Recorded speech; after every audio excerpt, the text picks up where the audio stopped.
Thanks for joining us from the Ohio AgNet Voice You Know with the News You Trust studio, sponsored by BASF, where you can count on the trusted performance of Alevos seed treatment to protect your soybean crop. Well, with the USDA's weekly crop progress report halted by the federal government shutdown, Ohio farmers stepped up to provide their own harvest updates. Dozens of producers from across the state shared their progress reports with the Ohio AgNet and Ohio's Country Journal, offering a clear snapshot of where harvest stands in mid-October. This Ohio Crop Progress Report is sponsored by Unleaded 88. Save on fuel with the blue handle. Fill up with Unleaded 88. Discover more at ohiocornandwheat.org. Well, in soybeans, most farmers are reporting nearly the finish line with soybean harvest. Many farmers reported harvest nearly or fully complete. Many central and southern Ohio counties, including Union, Muskingum, Pickaway, Ross, and Butler, are between 70 and 95% finished.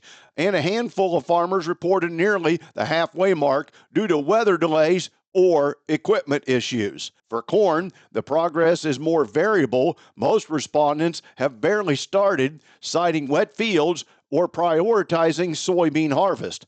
The range reported varied from 0 to 60% complete, with most in the 10 to 20% range. Many farmers are planning to switch to corn in earnest this week.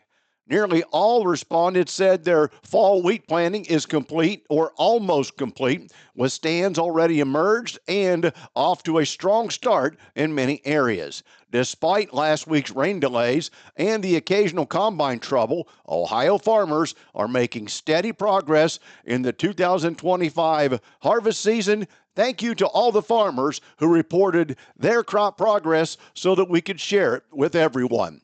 Today's weather brought to you by Seed Consultants. Simply better performance online at seedconsultants.com. Here's the forecast. A little bit more cloud cover in northern parts of Ohio today. I'm Chief Meteorologist Ryan Martin. Let's take a look at your forecast update. What we have today is a little bit of cloud cover trying to nose underneath our dominant high-pressure dome that sits over the Great Lakes in general. Now, this is yielding a little bit of cloud cover in Michigan, and I think that we have to watch for some clouds in northwest Ohio. But precipitation, not concerned about that at all today. It's dry, it's warm.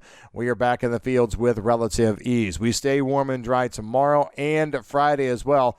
I want to point out Friday is another day that features precipitation and cloud cover trying to come through Michigan. Doesn't turn out to be a big deal for us, though. Just some clouds from US 20 northward.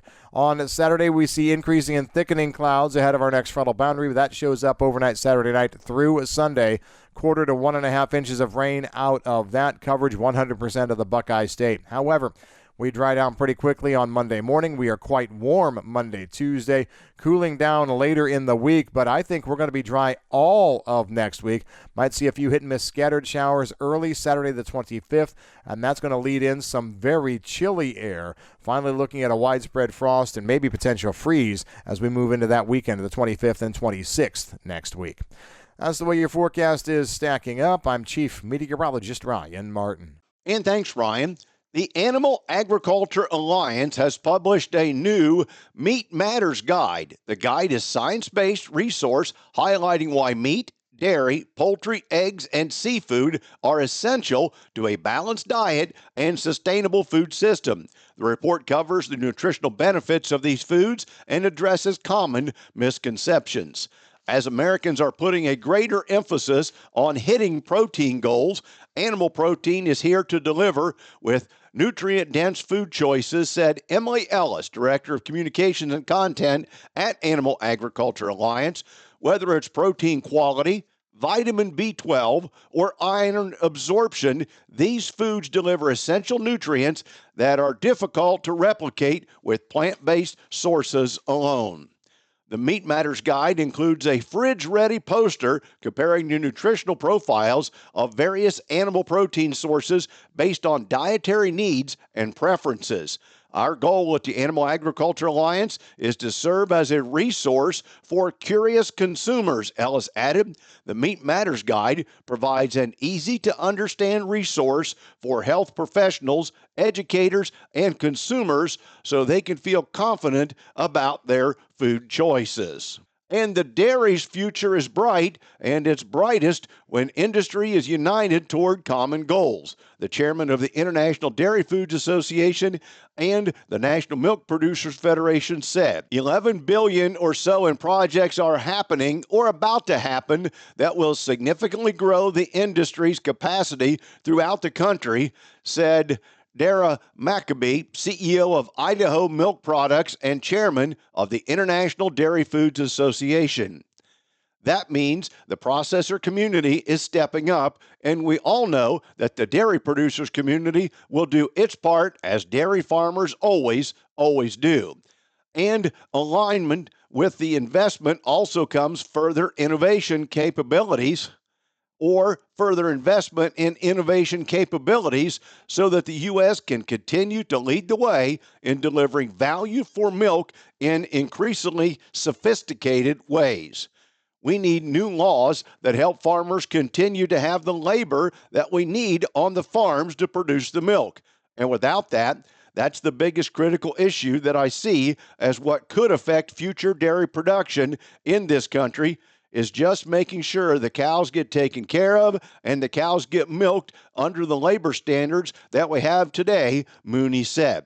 Still, the industry's overall outlook remains something to cheer about, said Mooney, who soon will be stepping down as the National Milk Producers Federation chairman.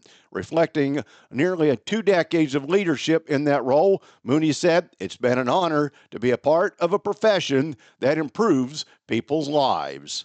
Back with more after this. Attention construction pros. Purple Wave Auction brings quality equipment to your fingertips. Join our bi-weekly online auctions featuring dozers, excavators, loaders, and more. We provide detailed listings, photos, and seller contact info. Inspect online or in person. With our no reserve policy, every item sells to the highest bidder. Visit purplewave.com today and see why informed builders choose Purple Wave. Transparent processes, real deals. Your next great purchase awaits. purplewave.com. Think biodiesel is just another fuel? Think again. Biodiesel is Ohio innovation on the move. Clean, green, and built to keep diesel engines running strong. It's an engine booster, a soybean supporter, and an environmental champion all in one. Every gallon reduces emissions, strengthens Ohio farms, and powers your ride. Drive with purpose. Choose biodiesel. Learn how at soyohio.org. Just over a year after the Tyson pork plant closed its doors in Perry, Iowa, JBS Foods USA broke ground for a $135 million sausage processing plant in the city. JBS Foods USA CEO Wesley Batista says, "We're very excited about this project. It's very important for us. This is our first sausage facility in the U.S. It's a plant that will add a lot of value to our current work and our partners," again says JBS CEO. The plant is expected to be up and running in the fall of 2026 and will employ 500 people once it's running at double shift. Now, the plant will produce 130 million pounds of product annually, running at full capacity. It will run in unison with JBS' newly purchased facility in Ankeny, Iowa, which will produce ready-to-eat bacon and sausage. "We want to build a new plant so that it's still here 100 years from now," he said. The Ankeny facility will actually help this plant because we will send product from this facility to that one to be cooked. It will help ramp up the construction of this facility. Iowa Secretary of Agriculture celebrated the groundbreaking of the state-of-the-art facility in what is bringing to the community Iowa's pork producers and agriculture industry. "We appreciate this addition to the JBS portfolio in this state, adding Perry and Ankeny. I know this site will deliver for customers and for our industry-leading pork producers as well." Today's market analysis is brought to you by the Louis Dreyfus Company, excited to be building the newest state-of-the-art soybean crush facility in Upper Sandusky, Ohio. For marketing information on your beans to LDC, call 574-566-2113. Here's Ryan Martin. Grain markets finished mixed on Tuesday with corn and wheat trading in the green. Soybeans still red, but we came off of the lows quite handily through the day. It was overall a pretty dull and choppy day for the most part. Wheat futures bounced from their oversold technical levels to start the week. Soybeans that did shed about 5 to 6 cents of risk premium as the U.S. and China's relationship continues to be pretty sour on a daily basis. Corn was caught in between yesterday, but still stays below all key moving averages. Now, your fundamental price drivers from now through or into the start of winter remain odds of bulk Chinese soy purchases. Those odds are near zero. South American weather, which, if you believe some of the social media talkers out there trumpeting La Nina, La-di flippin' da, that could be a problem in South America, but I don't think it's going to be. I think it's too soon to call the La Nina. That's a topic for another batch of discussion, but it is what it is. And you also have the absence of most USDA data. Those things mostly lean negative here as we approach midweek. Overall, the biggest story out of the marketplace yesterday was the U.S. Trade Representative talking about a few things, and one of the things that he said was the Trump and Xi meeting is scheduled or has been scheduled. They've set aside time to talk. Now, that doesn't mean they're going to talk, but the market was very concerned with this tit-for-tat trade war scenario, curbing port things and all of that, that the meeting wasn't going to happen. But USTR said yesterday that we were probably going to be seeing that. We'll see whether anything else comes out of that here as we move forward. But that was the thing that brought the beans off of lows and helped keep wheat and corn a little bit positive overall.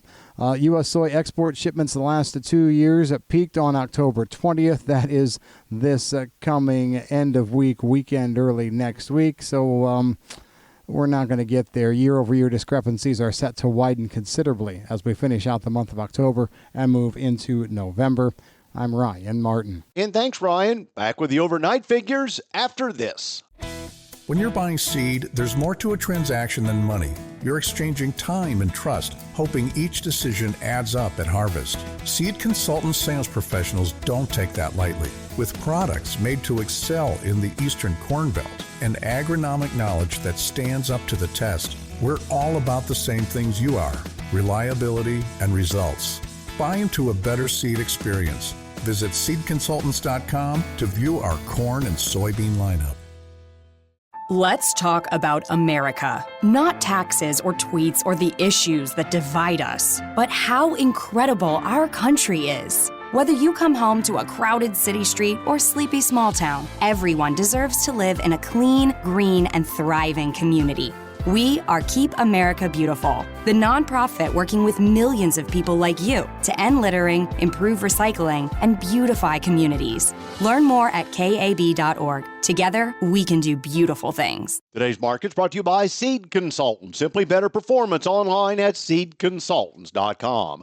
Overnight at the open, December corn down 1 1/4 at $4.11 3/4. March down 1 1/2 at $4.27 3/4, and May down 1 1/4 at $4.36 3/4. November beans $10 4 1/4, down 2 1/4.